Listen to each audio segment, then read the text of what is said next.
Hello, welcome to Lightning Round, a series where I try and explain DJ and production topics in as little time as possible without missing anything super important. I could go on for hours about this specific topic, but not everyone has that much time, so we're going to talk about beat matching very quickly today.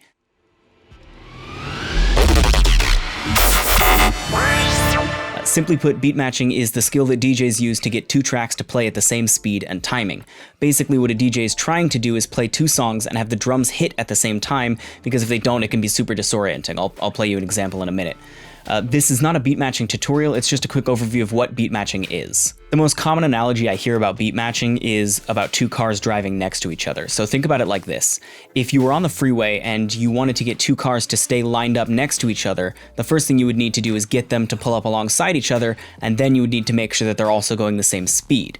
If they're lined up but at different speeds, the faster car is going to slowly pull ahead, and if they're going the same speed but they're not lined up, they're going to stay offset the entire time. Think of the two songs as your two cars, and the BPMs are your speed. I'm going to play these two drum loops for you so that you can audibly hear the example. So here is loop number 1.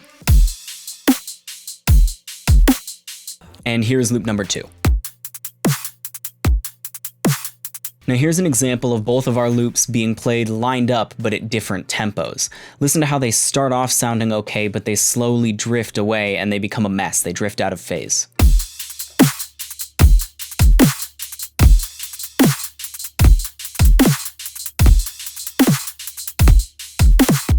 This is called train wrecking, and it's really bad and you want to avoid it. The closer that the two tracks are in BPM, the longer it will take for them to drift out of phase, but they will eventually, so they may need some gradual attention even if they're very, very close.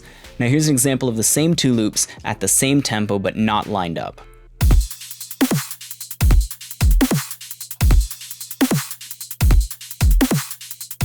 That's disgusting. I'm going to turn that off because it's bumming me out to have to listen to. You can adjust the tempo of a track with the tempo faders on your equipment, and you can adjust the position of the song by nudging the edge of the jog wheel one way or the other to sort of tweak everything into alignment until it sounds just right.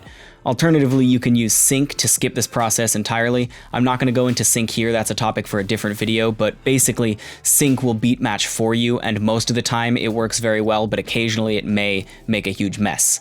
But using sync is fine, and there's plenty of times where you might want to use sync, and it's totally fine. I really want to talk about sync more, but I'm trying to make this video short. At the end of the day, beat matching is just the heart of DJ culture, and if you call yourself a DJ, then I think that you owe it to yourself to at least try and learn how. I could explain more about the cultural significance of beat matching and what it represents to the DJ community, but then this wouldn't be a lightning round video. Goodbye.